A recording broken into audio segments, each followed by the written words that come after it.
கோடை காலத்தில் கோயம்பேடு கனி அங்காடிக்கு பழங்களின் வரத்து அதிகரித்து உள்ளது. இதுகுறித்து கூடுதல் தகவல்களை எமது செய்தியாளர் மணிகண்டன் வழங்க கேட்கலாம். வணக்கம் மணிகண்டன், விவரங்களை பகிர்ந்துக்கோங்க.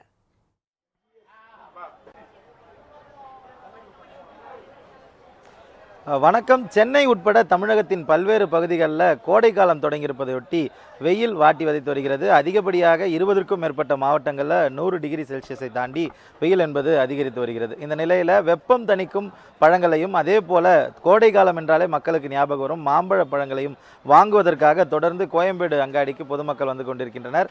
மாம்பழ வரத்து என்பது கடந்த காலங்களை விட குறைந்திருப்பதாகவும் வியாபாரிகள் தெரிவிக்கின்றனர். மாம்பழ வரத்து எப்படி இருக்கிறது, பழங்கள் வாங்கும் திறன் மக்களிடையே எப்படி இருக்கிறது என்பது குறித்து தெரிவிப்பதற்காக வியாபாரி கோயம்பேடு ஜெயராமன் நம்மிடையே இருக்கிறார். அவரிடம் இது குறித்து கேட்போம். சார் வணக்கம். இந்த ஆண்டு கோடை காலம் கடந்த ஆண்டுகளை விட வெப்பம் அதிகமாகவே இருக்குது. தமிழ்நாடு ஃபுல்லாகவே வெப்பம் அதிகமாக இருக்குது. மக்கள் எந்தெந்த பழங்களை விரும்பி வாங்குறாங்க, விற்பனை எப்படி இருக்குது, வரத்து எப்படி இருக்குது, அதை பற்றி சொல்லுங்கள். கோயம்பேடு மார்க்கெட்லேருந்து பழக்கடை ஜெயராமன் பேசுகிறேங்க. கடந்த ஆண்டை விட இந்த ஆண்டு வெயில் தாக்கம், வெயிலுடைய ஆதிக்கம் அதிகமாக உள்ளது. அதனால் பொதுமக்களுக்கு தாகம் தணிக்க தர்பூசணியை விரும்புவார்கள். ஏனென்றால் உடல் சூடு தணிக்கக்கூடிய ஒரு பழம் என்றால் தர்பூசணியை சொல்லலாம். தர்பூசணி தற்பொழுதுள்ள நிலைமை கிலோ ஒன்று கடந்த வாரம் 15லேருந்து 20 வரைக்கும் விற்ற தர்பூசணி பழம் இந்த வாரம் 15லேருந்து 25 வரைக்கும் ஒரு 10 ரூபாய் கூட விற்பனை நடந்து கொண்டிருக்கிறது. காரணம் என்னென்னா வெயில் கொடுமையினால். இதே நேரத்தில் மழை வந்திருந்தால் இந்த விலை விற்காது, இதை விட விலை குறைவாகத்தான் விற்கும். அதுபோல் கடந்த ஆண்டை விட இந்த ஆண்டு தர்பூசணி பழம் பரவாயில்ல. வியாபாரிகளும் சரி பொதுமக்களும் சரி அதிக ஆர்வத்துடன் இந்த மார்க்கெட்டுக்கு கோயம்பேடு வணிக வளத்துக்கு அதிக ஆர்வத்துடன் வந்து கொண்டிருக்கிறார்கள். மாம்பழத்தை பொறுத்த வரைக்கும் கோடை காலங்களில் அதிகமாக பழ விற்பனை என்பது இருக்கும், வரத்தும் அதிகமாக ரகரகமாக வரும். இந்த ஆண்டு என்ன மாதிரியான ரகங்கள் வந்திருக்கு, எப்படி இருக்குது விற்பனை, பொதுமக்கள் எப்படி வாங்குறாங்க? பழங்களை பொறுத்தவரையிலும் முக்கணிகளில் சிறந்தது மாம்பழம், பலா அப்படின்னு சொல்லுவாங்க. அதுபோல் பலாப்பழம் சீசனும் தற்போது தொடங்கியுள்ளது. கிலோ ஒன்று 40லேருந்து 50 ரூபாய் வரைக்கும் வியாபாரம் நடந்து கொண்டு இருக்கிறது. மாம்பழ சீசன் இந்த ஆண்டு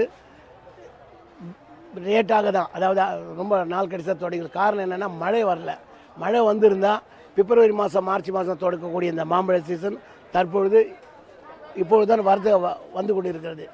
பங்கனப்பள்ளி தான் முதல் வரத்து வரும். அதனால் பங்கனப்பள்ளி கிலோ பார்த்திங்கன்னா இந்த ஆண்டு 60லேருந்து 80 ரூபா வரைக்கும் 100 ரூபா வரைக்கும் விற்பனை நடந்து கொண்டு இருக்கிறது. அடுத்து இமா பசந்து 130லேருந்து 150 வரைக்கும் விற்பனையாகும்.